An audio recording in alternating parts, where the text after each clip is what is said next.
remember the last day of the AGOQ last year, I could have been brought in a body bag. My hair hurt that day. And like, I can't even believe that they're going to ask me to do one more workout.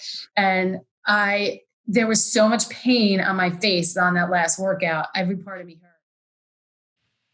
My guest today is Kathleen Staunton. She's the highest ranked athlete at my gym, CrossFit Bison in Midland Park, New Jersey. She's the only athlete to have made the top 200 in the world in her age division 2 years running in the CrossFit Open competition. Kathleen works full-time as an advanced nurse practitioner for a large multidisciplinary group in internal medicine.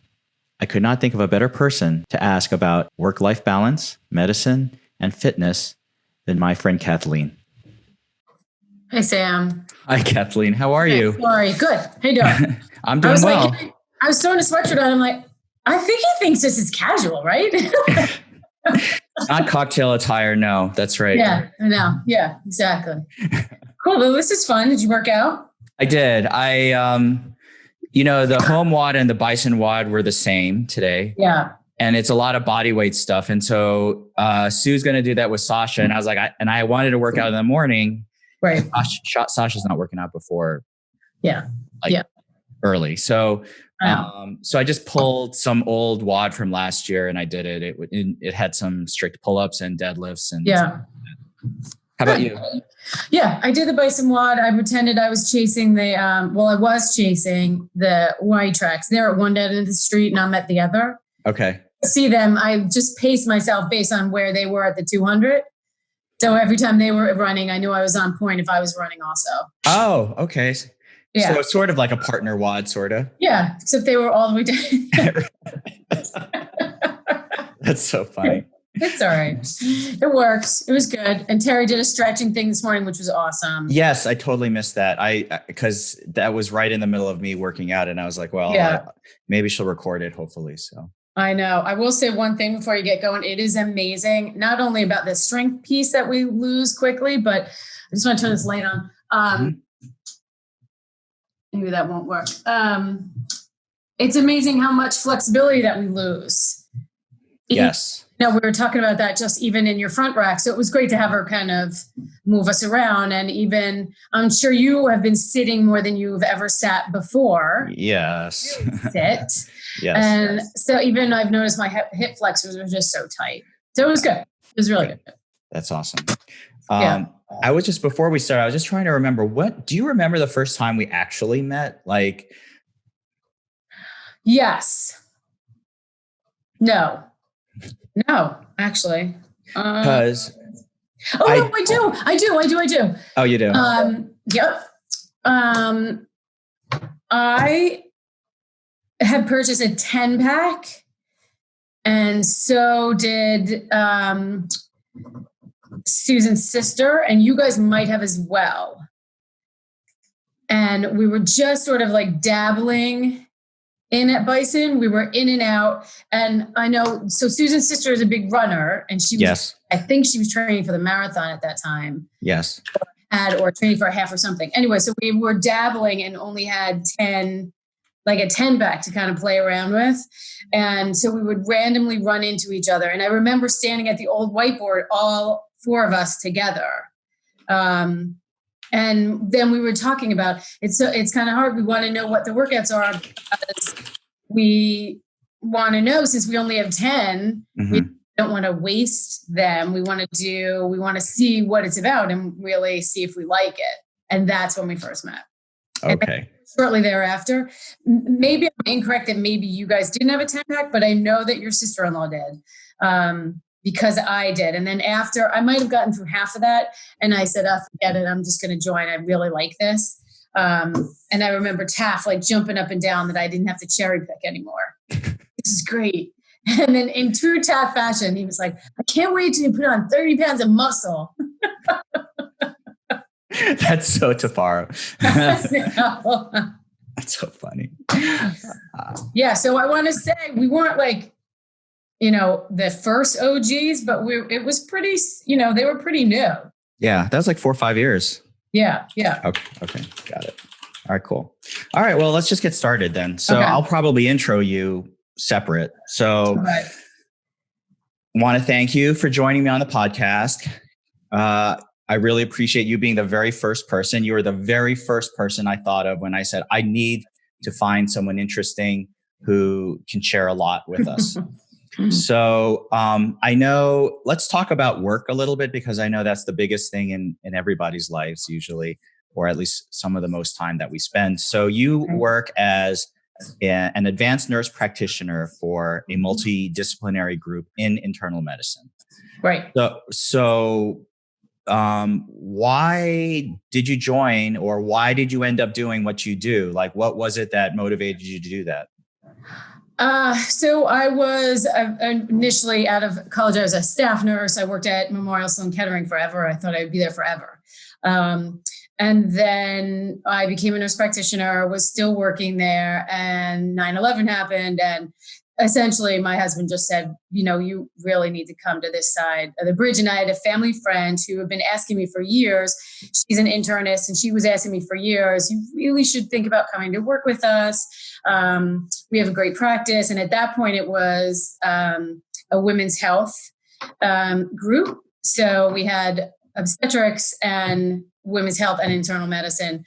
So I wound up joining them. And from there, then now I'm in this larger group. So what did you wish you had known when you first started out in medicine that you know now? I would say internal medicine is there's just so much to know. There really is so much to know. It takes a long time really when you start to practice. There's so much to know. I do think that I went about it the right way in terms of where I worked and all of the medical surgical experience that you get. You really have a lot to draw from. And I remember even when we joined the practice that I'm in now, I still had so much experience from being in acute care, as opposed to all the other internists that were there who have been out of acute care for over 15 years. I had a lot to bring to the table that way. I will say, that's a positive. I caution those who go the route that I do and become PAs or nurse practitioners and just continue through their education without having any hands-on experience to draw from. It seems like you do need sort of an encyclopedic knowledge for internal medicine, because you deal with so many conditions and there's so many run-of-the-mill routine things, but then there's also like the weird stuff that pops up. And if you're not sort of vigilant, like you could miss all these little odd things that happen. Absolutely. I think if in hindsight, I'm thrilled now that I'm in in a multidisciplinary group because of the knowledge base that's there and how much that we learn from one another. All of the rheumatological issues that I never even knew about when I first started internal medicine. And just to have them as a resource, it just increases your own knowledge base. Do you feel burnt out at all? Or do you see that in others? Like, how do you deal or manage it in yourself, or what do you see with others when they feel burnt out in medicine? Yeah, that's a big, and I think now in the world that we live in now, I think it's more common, sadly, and maybe where we live also in the Northeast, it's a pressure cooker here. So you are thrown into scenarios where the expectations are very high from the patient population, from the organization that you work with. And I think it takes a lot. And again, just the way we're paid, the way we have to work in terms of productivity, that adds to the pressure. And I think you have to be able to care for yourself and pour back into your own glass. And I teach my patients all the time that they can't pour from an empty glass. So you have to constantly fill your own cup, and really just center yourself to be able to give to your patients one after the other, and in a different sense, because each person needs something different. How do you fill your own cup? What is I that? fill my own cup with exercise, no doubt. And with my family time for sure. I do need a little alone time to kind of decompress, because what we do can be very high strung. And I don't like to go from a high strung scenario to another high strung scenario, because to give all day, it sometimes can really drain you. So you have to be able to either have a little alone time and some breathing and just decompression time, even in just silence, is a good thing sometimes. Yeah, that's very helpful. So who have you seen, either a colleague or maybe a patient in your experience, that really was a pivotal point or really touched you or sort of made you realize you're really glad to be doing what you do? I have so many, actually. I will say, going back to when I worked in acute care, and cancer is a huge part of where I worked. And there was a very young girl who had a horrific ovarian cancer. And at the end of her life, you wind up with a lot of blood scenarios, and she wound up in DIC and just was completely bleeding out. And it was 2 a.m. I'm working overnight, and and I'm the only one there. And you really feel that you are being put in this scenario. Like, there is a reason why you are there. And there's a reason why I was there as opposed to anybody else. And I felt from then on, like I definitely knew I can take care of any sort of emergency and just kind of breathe through all of that, and really help people in ways that most can't. In terms of colleagues, I have so many that I learn from, both men and women, and how they deal with emergencies or how they deal with difficult scenarios. Or what I do love are when respected colleagues flat out say, I don't know, I'm going to find out for you. We're not supposed to know everything. Right. Love when people are honest, even with me, and saying, I don't know, I've never seen that before. Let's dive into that together and see if we can educate ourselves. I think those middle of the night moments where you feel like you're by yourself and you're taking care of someone in the hospital, those are sort of, you got to put your adult pants on and really, you don't have anyone else to rely on. Mm-hmm. You're sort of, it's a life and death situation, and you're sort of trying to figure it out. And those are very, very scary moments, but you're right. Those are memorable moments where you can sort of see how good you are as a clinician and what you can do. And, if it's successful, then you feel like you've literally saved somebody's life in that situation. And sometimes it is so, it's game time, and you just have to go. You just have to keep moving. And you just pull you pull your bootstraps up from the bottom, and you just roll, and you just keep going. And with each scenario, something will happen, and the code happens, and this is late, and this isn't on the code card, and you have, you just roll, and because you have to. Yeah. Experience helps a lot with that. Yeah, no doubt. Too. Yeah. So you mentioned about you had lots of positive experiences with both men and women in medicine, but there are a lot of challenges that women face specifically in medicine that men don't necessarily face. And so what are some of the challenges you've seen in your career, both early and now, more advanced, being a woman in medicine? I would say they're probably the same, sadly. When I first started, I would definitely say, as much as I hate to say it, I don't necessarily feel that women's voices are taken in the same context as a man's is, from both patients and other colleagues. Now, sometimes I even feel that patients, when I'm sitting with them, will refer to me in a different context than they would a male physician, or they would feel that they could say certain things to me that I don't necessarily they would with a male physician. I think now, the stage of my life that I'm in this never-ending quest for balance between my family and my career. But I do think early on in my career, I found it difficult to stand up and be heard. And that's a learning curve. You have to learn to do that and stand up for yourself and your patients and be their advocate. I do remember a fellow wanting to cardio over a mentating patient, and I had huge issues with that. So, and I would say it over and over and over again. And I remember leaving the room, like pulling my hair out, like, this cannot happen. This cannot happen on my watch. This is not going to happen. But he is big and forceful and loud, and I was getting nowhere fast. So that was a learning, definitely a good learning environment there. And how about now? How do you deal with that now after having dealt with it for so long? I have to say that I'm very respected from many in the community. What I find now as an outpatient practitioner, I can run into some issues with, it might be a generational thing.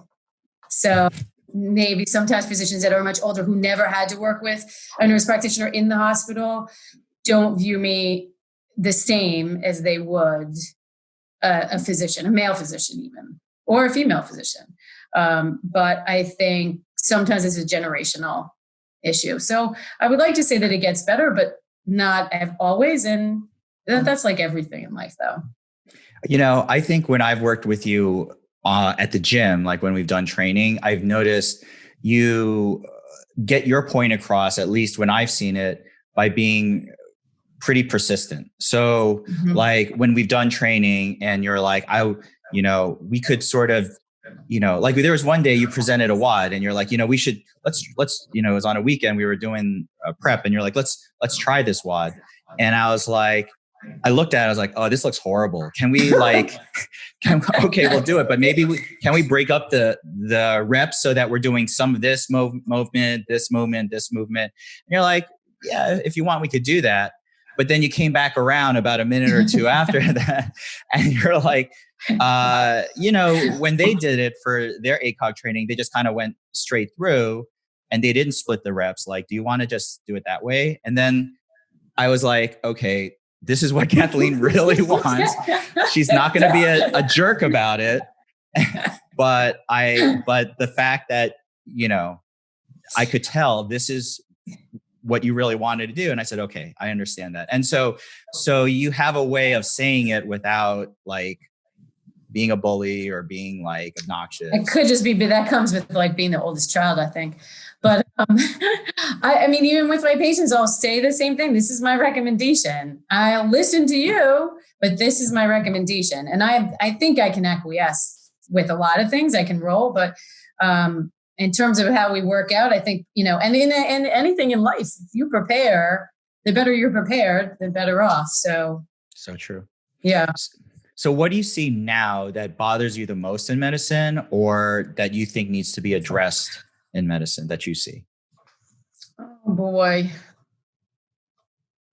Just, I guess without getting too nitty gritty, I mean, the hard thing now is with really insurance companies, right? It's so different. We used to be able to be more small mom and pop and one-on-one. And now so many things are insurance driven, which is so challenging. Older patients and being on Medicare and being in the donut hole, they don't understand that at all. So that piece for me is beyond frustrating. I know it's hard to care for people if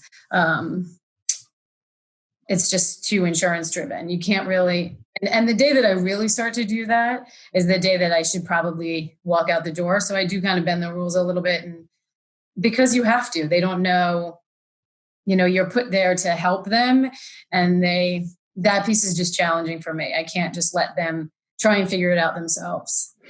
I don't know what the solution is, but I would agree with you that so much of what all of us do is shaped by coverage and insurance. Yeah. Like it's always somehow touching whatever it is what we do, even the way we work with our EMRs, the way we arrange for, say, aftercare after surgery, or when we can do surgery, or medications, whatever it is. It's not that, I agree. It's not the day that it becomes so restrictive that we can't do what we're supposed to do is the day most people will walk out the door in terms of healthcare. But you feel it kind of squeezing more than it ever has a little bit. Yeah, no doubt. And so hard to look at people in the face. Oh, wait, I just lost you for a second, Kathleen. Hold on. Much that you can do for that, as much as we try. And like I said, that's why I try and extenuate my rules. But it's hard. That's gut wrenching. Yes. You just cut out for just a second there, but I caught what you were saying. So other than work, I know the biggest thing for you are your family and also your friends. Mm-hmm, so you have a husband, Joe, you have a son, Owen. Mm-hmm. So your son Owen's now in high school. So how do you approach life now differently than when you did when Owen was young? Now that he's becoming a young adult soon himself. Yeah. What's your perspective on that? Well, I can definitely say, even when he was a newborn, I could work 12, 14-hour days, and I felt more comfortable. As much as I wanted to be with him, I knew I was on a shift work, so I knew I would get stretches of time with him. And I worked longer when he was younger, no doubt. And now I feel, again, like I say, I'm always in this never-ending quest for balance. I love what I do professionally, but I need to be there for him, for his games and his, I get to go around one time. And so I feel that where I work and what I do makes me a better mama, but I need to be there for him. And work will be there later, but I need to definitely be there for him. What kind of advice do you give Owen about work, career, what he wants to do, what he's leaning towards? Maybe sometimes you can see that early in kids. Yeah. We have a lot of, again, he's a singleton. So we say that there are 3 chiefs, no Indians in this house. So he'd be a great attorney. But I think it's important that I do work. And I think it's shown him the value of what I do and persistence and how to persevere. And I think that piece is important, that I want him to look up to me for that I do something and touch the world. And I do have a career. I guide him in that I want him to just be happy, but I want him to make some sort of difference. Like, you've got to be able to touch something, somebody, do something. We're not here to just exist. Whatever it is that you do, whether it be in medicine or law or build something or, touch somebody, touch some sector, some group, some person, anything. Make an impact somewhere. Yeah, so you have to make an impact and be happy. And not everybody totally loves their job. Everybody's got a piece of that. That's, normal. But to be happy, overall be happy and choose wisely. You said you had that never-ending quest for balance. So what are the little things that you do that you think you've learned how to stay efficient about balance, about work and family?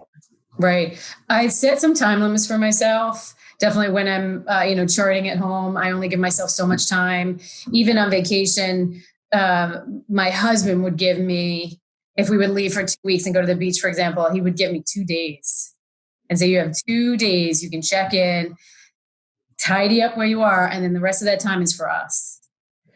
So that really helped me sort of focus. And you can get, as you know, you can leave your office and come home and chart and be charting all night. And it just keeps rolling. It's always going to be there. It'll be there tomorrow.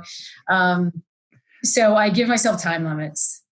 And then I'm trying to be forgiving also if I can't get to all of Owen's games. This year, I said I would do my best to be at all the home games, that I didn't have to be at all the away games. That was very time consuming and taking away from my responsibility there also. So that also showed Owen, I have a responsibility. I can't just leave that. I can give you this much, but when you make a commitment, this is my commitment and it's an important one. So I just try and give myself an outline and guidelines and timeframes. That's good. Yeah. Structure is very, very helpful. Yeah. Especially with sports. I mean, some of these tournaments are like 4 or 5 hours. So you have to split it. Like, you got to figure out ways, but like you said, it's like, yes, you have to have some structure and some thought into it.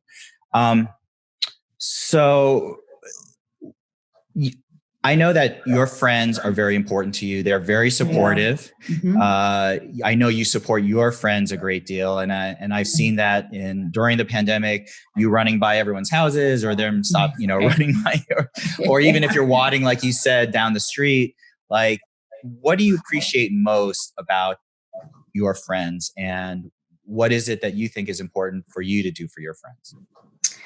I think it's a two-way street. I think the most important thing for me is just unconditional love and validation.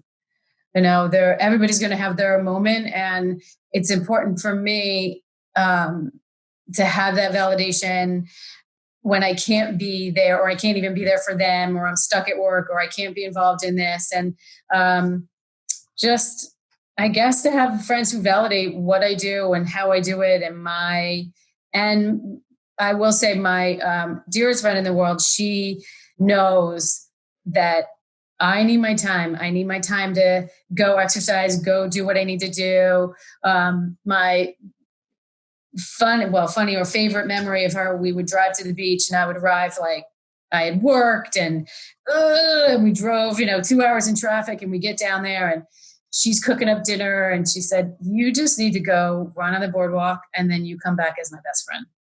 Because I came in like, she's like, okay, go for a run. And when you come back, I know my best friend will be here. So she kind of knows like that I need that outlet, and they, I need that validation from all my friends. I need, I need that release too, to do with them. It's great to be able to exercise and work out with them. I need that release with them just because, they're suffering with me. Have you always been an athlete when, even growing up? Like, what was your experience with fitness? Yeah, I would have to say I definitely was all my life. That's a trickle down family issue. My parents were both super athletic. And that just parlayed into all of us being fit and athletic and constantly into something. Were you a runner? What did you do? I did run, but that wasn't my high school sport, but I did run. And my dad was a big runner. We used to run a lot together. So he pushed that a lot too. And he always used to push a sport like that because he said it challenges your brain and it allows you to really focus and works that mental piece to give you strength. And he always said that people should do two sort of sports, a singleton sport and a team sport. Oh. Because I didn't really need a lot of team sport because I had so many people in my house. So I learned how to be a team member. But his point is valid that you have to learn to be a team player, but you also have to learn to do a singleton sport, whether it's running or CrossFit or tennis or any of those, because it's you and a time clock, or it's you against one other person. You can't blame your defense or your offense for losing. And if you're going against a time clock like we do so often, or you're competing against yourself, there's no getting around that. It is what it is. So it does sort of train your brain to focus and stay mentally strong. And I think, that helped me throughout my lifetime. What did you do before CrossFit? We just talked before the podcast of how we first met, when you first started at CrossFit Bison, which is where where we are. And if you were a runner, what else did you do before you started doing CrossFit? Yeah, I used to run a lot. And then I did like high intensity training type stuff, boot camp sort of classes. That was only recently, like as I got older though, too. I didn't really even start lifting maybe until a couple years before I joined Bison, and lifting meaning like high intensity TRX bands, that sort of thing. But other than that, I just used to just run. So then what was it about CrossFit when you started that you were like, this is for me? This is what I have to do. I find this better than whatever else I was doing before. Oh yeah, right. I think the massive rush and the massive high that you get from it gets competitive juices flowing, mainly because you are challenged with each time. And I was fascinated by what I couldn't do. And so there would be things that I couldn't do. And I thought, I really want to be able to do that. How can I get my body to do that? I think I can do that. In my head, I think I can get there. And so there was always a constant, I want to do that better. I want to be able to do that. That was so exhilarating. Who knew that I would be able to stand there and put that barbell over my head? I had no idea. I've never lifted that barbell, nothing. Who knew I'd be able to lift anything like that directly over my head? What do you think the biggest challenge has been learning, like movement wise, in CrossFit for you? I think because I started so late, I don't have the same sort of mobility that some do. You mean movements? What's so challenging? I guess anything that's going to, that challenges certain mobility issues that I have. Okay. So the barbell, which you feel comfortable moving the barbell around? I do, but I don't move it as well as everybody else, as some. I don't move it as well as some. And as I get older, I don't have the same sort of joint strength that I did if I was 25. Of course. How about rig work, gymnastic stuff? Because did you train as a gymnast when you were young? Yep. You did? Yeah. What kind of gymnast training did you have before? So I did that since I was little. Oh, really? And through high school, yeah. Competitively? Yep. Yeah, it shows. So all of that stuff, I think that really helps in CrossFit too, having body awareness and all that. So. It does give you a lot of body awareness. So what do you think about, so you said you get the competitive juices flowing, you have the time clock, you're sitting there, it's just you doing these movements. What do you think about when it gets really difficult in a workout? Like what are you focusing on? I guess it depends on the day. Again, from day to day, and as you know, and like everybody has certain days and certain weeks and how physically tired we are and whether or not we slept and if we were able to eat, if we were, there are days we weren't able to eat well or what have you. But I really try and keep my inner voice positive and just to keep moving. Just keep moving. Whatever you've got, just keep moving. I try and keep my inner voice positive. What is your go-to meal before and after workouts? I know you talk a lot about your nutrition and how that helps you. So what is it that you eat before and after workouts? I need to eat. I mean, these people, this intermittent fasting, it works for some, it does not work for me. Okay. To eat. I have to have a little, like 25 grams of a carbohydrate and 25 grams of a protein before I eat. 25 grams. So at least, because otherwise I'm like midway through, I feel dizzy. I feel, because my body's kind of going through it. So I would say, I'm a big oatmeal girl, big egg girl. And sometimes even if I have just a little bit of my protein shake before we work out. How soon before? I need some time. Yeah. So when we work out early in the morning, if we're working out at 6 o'clock, then I've got to be up by 5. And out of the gate, I have to eat something. And it's so that you can digest it easily, even if it's a little applesauce and a little bit of a protein shake. But I need a little something. Now, I know a lot of people look at you and they're like, what do you do? Why are you so fit? And if you tell them CrossFit, do you recommend that for everyone? Do you tell people, what, you should always, this is what you should do? Is this for everyone? What do you think? I do think it's for everyone. I really do. I think if I show one more older person what they need to do every day for the rest of their life, I just sit in my chair and I stand up and I sit back down again. And I say, this is what you're going to have to do for the rest of your life. And this will work muscles for you that will, I mean, that's what it's, all these functional movements that help us continue to have a good posture and to ambulate. I mean, if you've ever seen, I'm sure you have, if you see these little old men and women try and get out of a chair and they have kyphosis and they don't have any posterior chain muscles at all.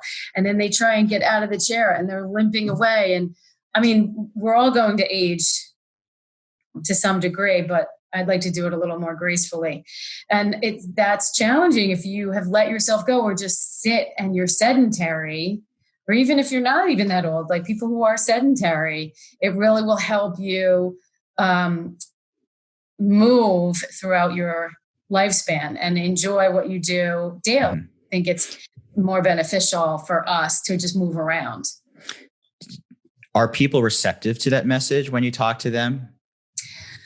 Well, I used to take Dave and Chris's cards and try and hand them out, but I can't really do that to everybody. And I think they're more receptive when I say you need resistant training. And so anything that's going to give you mobility and you're going to be challenged to lift something heavier than a coffee cup, or, even if you're lifting a 5-pound bag of flour, you need to be able to have some sort of resistant training, especially for women. It's great for their bone health, men and women for their bone health. But in terms of their functional movements so that they can do their activities of daily life. It's so funny because I'm just thinking of one of your friends in particular when she came and watched you probably like a year ago during one of the open workouts. And you are like, I don't know, clean and jerking or doing thrusters at some insane weight. And she looked horrified, like absolutely horrified. Like, I can never do this. I don't know what possesses anyone to think I could do something like this. And I think you scared her off, and I don't think she ever came back to the gym. No. Even my husband, he has a hard time. He said he has a hard time tying his shoes, let alone a thruster. So I don't know if I'll get in there either, but I'm working on that. Okay.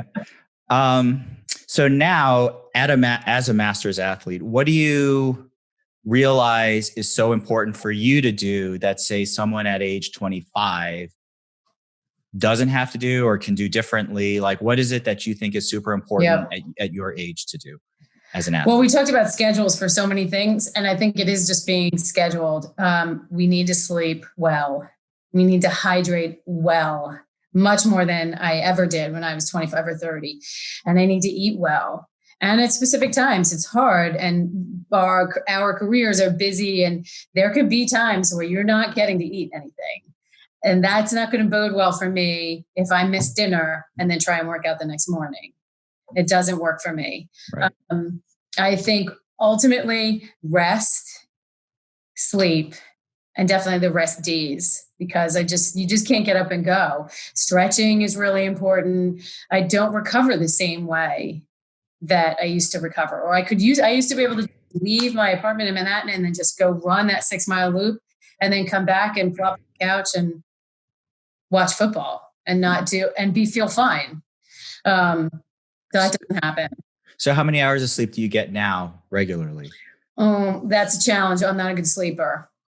So and especially as I continue to age, that gets worse as I continue to age. So that's very challenging. What I try and do is just get to bed super early. So if I have sleep pattern disruption, which I normally do, at least I've gotten some good hours under my belt before midnight. And then how many days a week do you work out now? I guess, I move a lot. So we're moving every day, and I like a good, active recovery day. So I'd love to at least get a run in, or I play tennis or paddle tennis. And so I count those in as active recovery days. Right. But I would say 3 to 4, like for sure. Okay. That's pretty good. And so let's talk a little bit about the Open. So for those who don't know what the CrossFit Open is, it's basically, it's billed as the largest fitness competition on earth. Every year, CrossFit HQ releases a weekly workout one a week for 5 weeks. People do the workouts and they submit their scores. And the top athletes qualify to compete for the CrossFit Games. So those include like the fittest on earth, like Matt Frazier or Tia Claire Toomey. So for the past 2 years in a row, you were in the top 200 in the world for the CrossFit Open. This year, you were 124th out of over 4,000 athletes aged 50 to 54.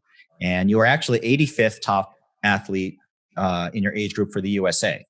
So the difference with the Open and for masters and teens and the regular group between 18 and 35 is that you get to do a second qualifier, which I'll get to in a second. But I wanted to ask you about some of the Open workouts that you did. And I think the thing about CrossFit that is different than some sports is that you have to be consistent over a broad range of time, modalities, movements, and so forth. So just to explain very briefly how the Open is scored, it's scored on a point system. So if you scored first in an event and then 100th in an event, your score is 101.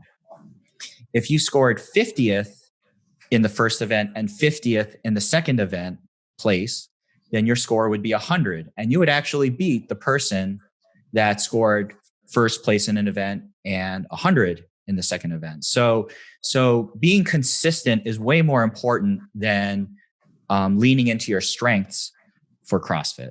So you are one of the most consistent athletes that I saw at our gym in terms of your spread between your highest ranked event and your lowest ranked event in the Open. It was no more than about 35 places. And so, do you focus on, because so many people at gyms focus on their strengths, right? So if they're good squatters, they show up for every squat workout. If they're good runners, they show up for every running workout, and then they, for everything else, they either just scale it or don't try to work on it. Like, do you lean into your weaknesses when you focus on CrossFit? I definitely try to. I almost have a feeling when I walk in thinking like, oh, today's the wall ball workout and that's the only reason I'm here because I'm terrible at that. But I really do try to, because I would love to have a super strength where I'm amazing at that and they're so easy for me. So I try and make sure that if my schedule allows, I really do try and get to the workouts where I need the most work.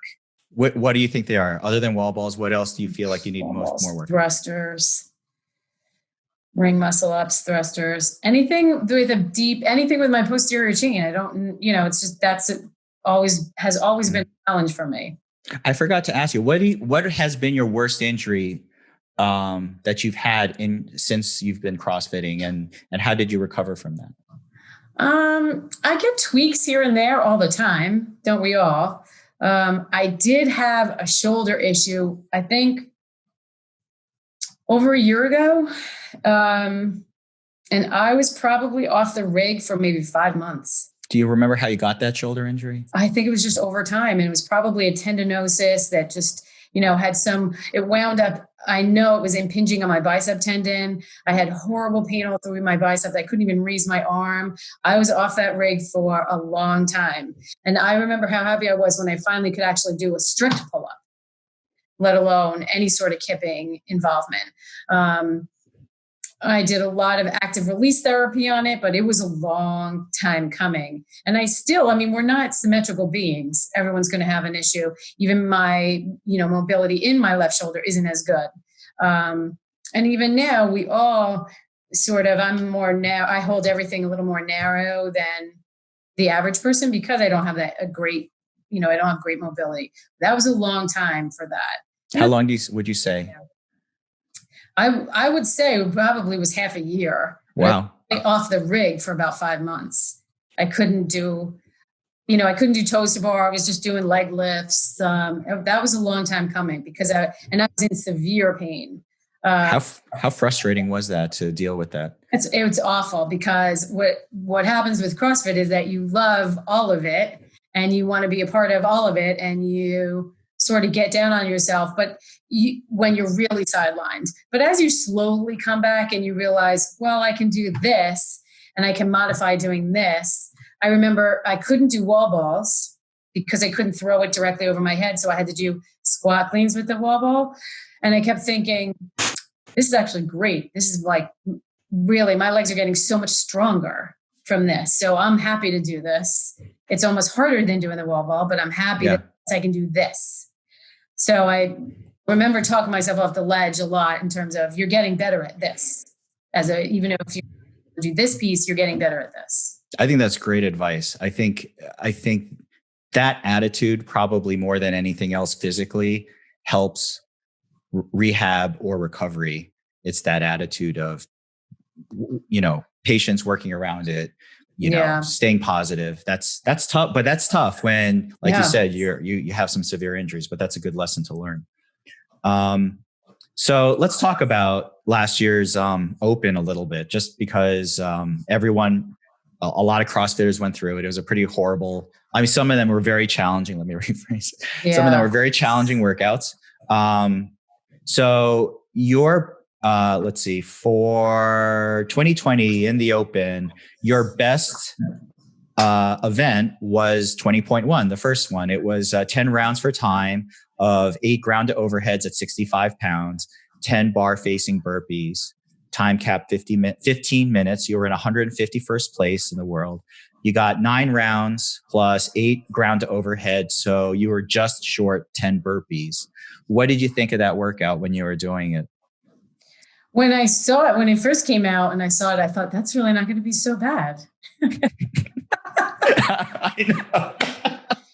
And then I remember thinking, for some reason, I'm really not breathing all that well. This is so hard.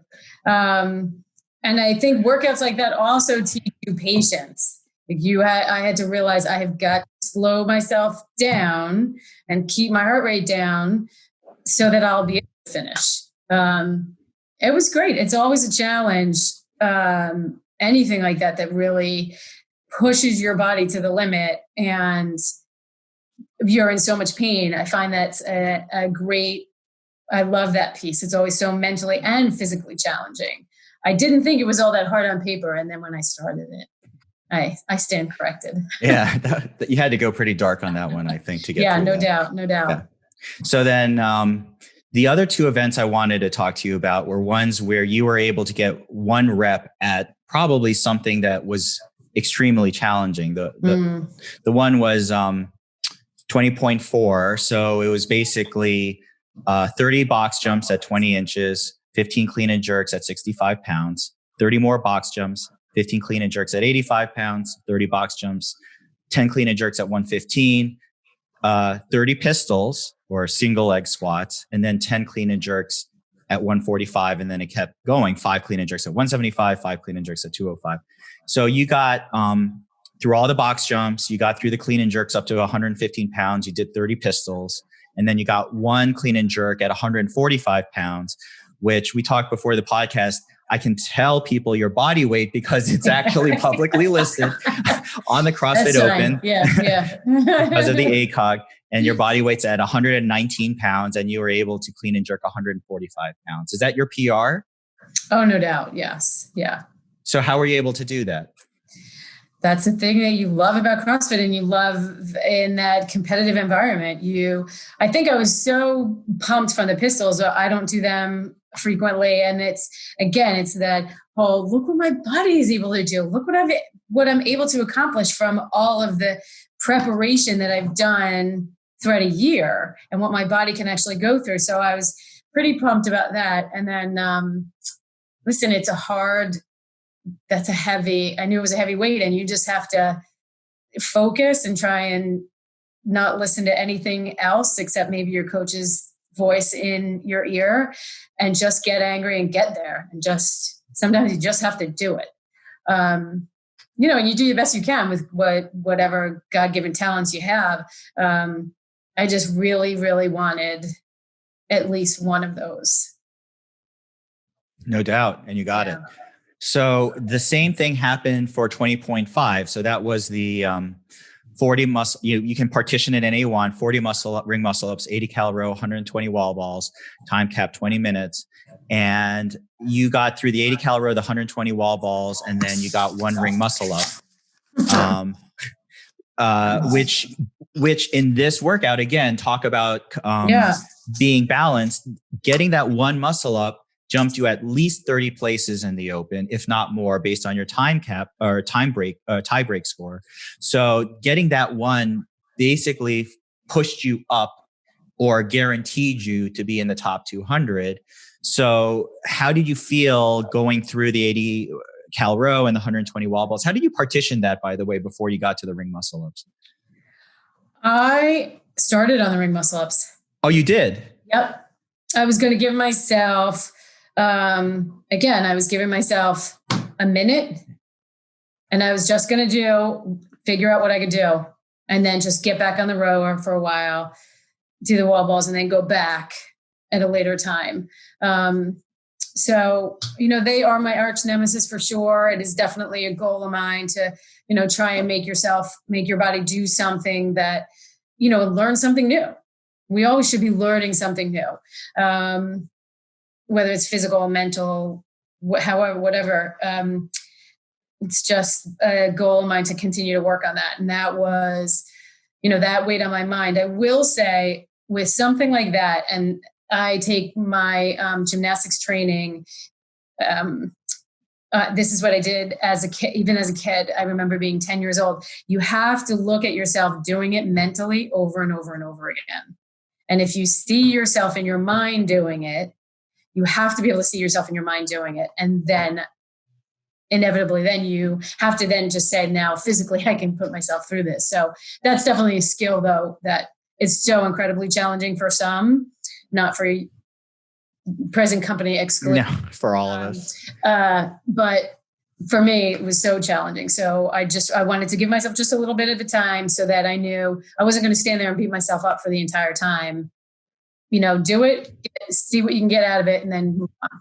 Did you get one and then move on? Yeah. The first one I did failed and went through the rings, and I was like, all right, I'm there. Get up there. Just go. And then you'll be under your minute, and then you can hop on the rower. Got it. So then the reward for qualifying for the top 200 in the CrossFit Open for the Masters is that a couple months later, there's a second special qualifier called the Group Online Qualifier, the AGOQ, where CrossFit HQ releases this year 6 more events, which need to be completed over 4 days. So they release it on a Thursday, and then you complete them all by Monday. And then those are the top 10 of that group, of those top 200 that then get to participate in the CrossFit Games.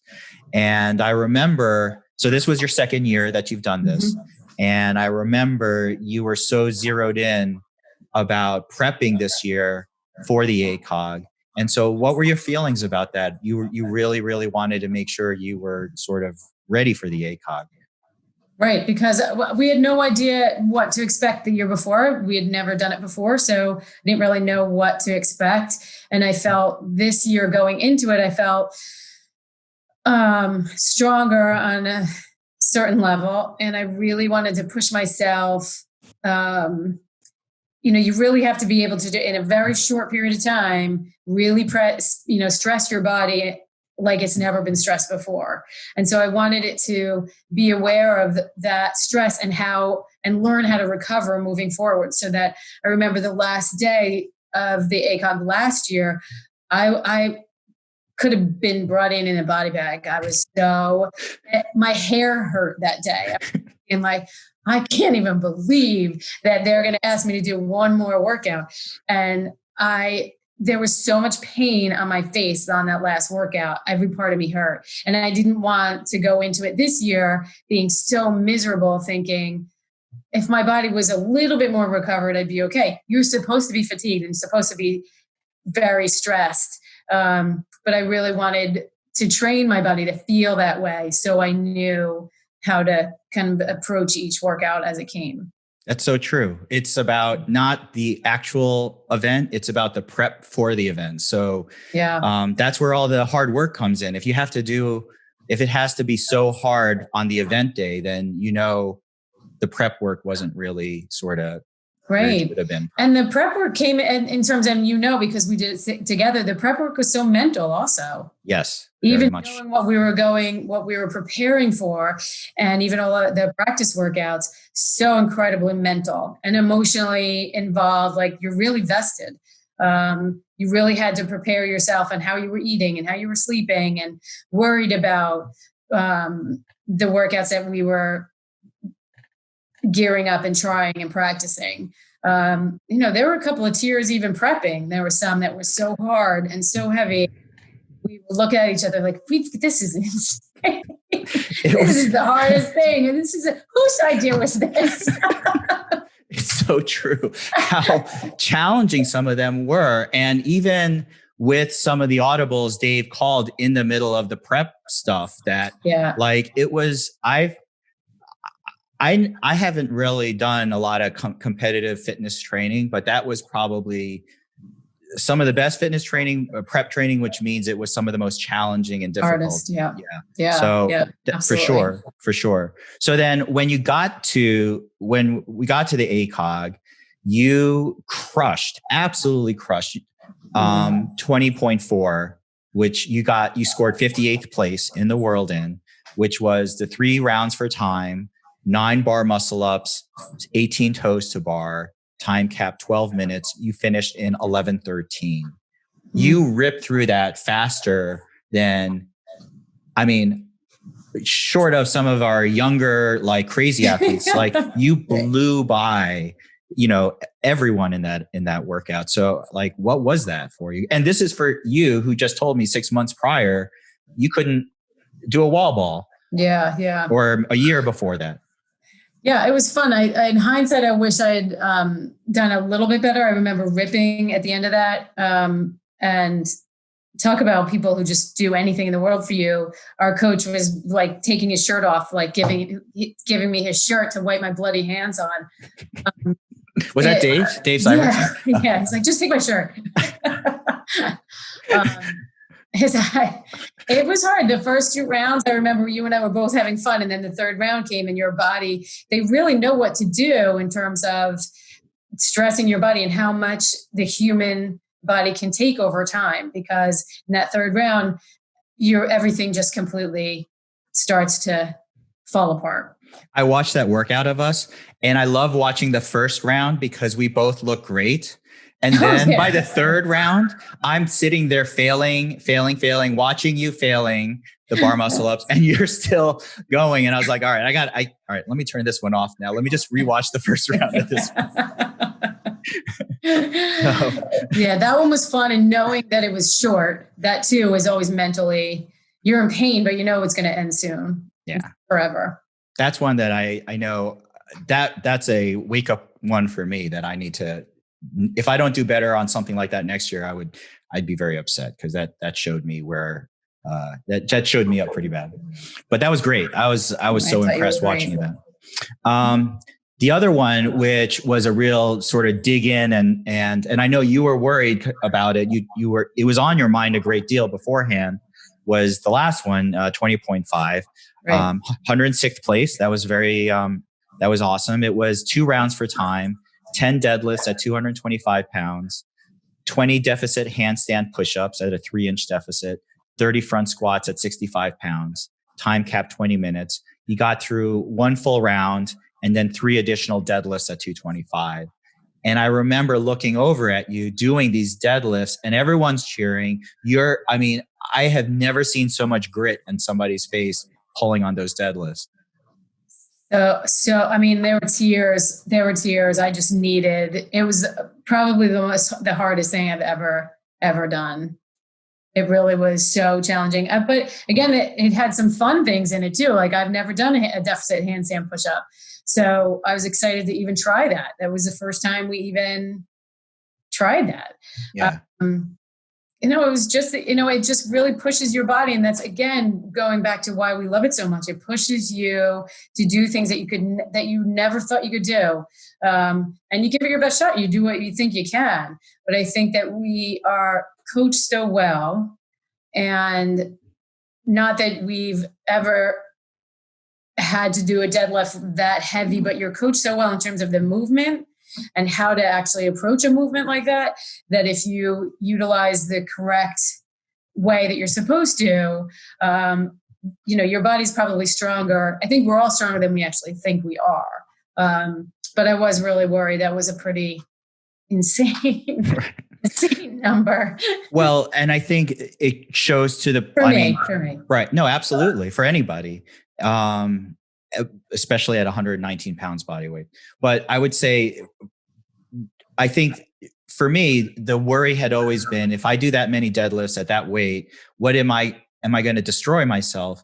And I will say that when did you work out again after the AGOQ? When was your next workout? Like 1 or 2 days after that? Yep. Yeah. So you were actually reasonably recovered enough after that whole crazy 4 days to keep working out a day or two after that.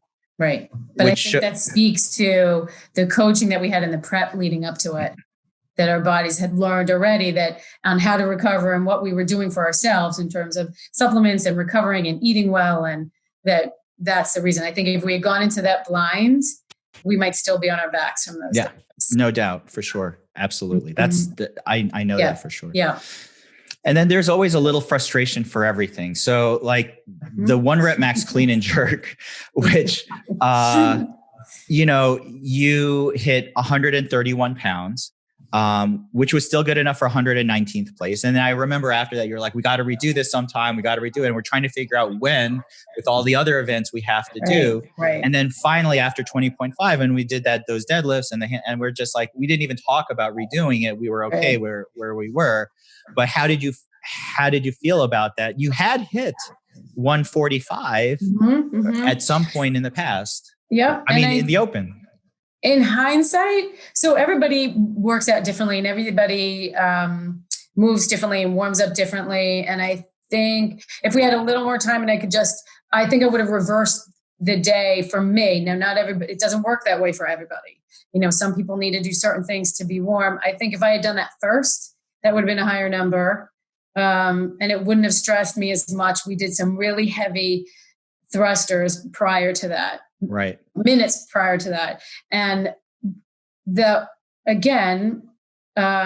everybody's different. And that's a heavy weight for me and where my strengths are. So I still had so much adrenaline and so much,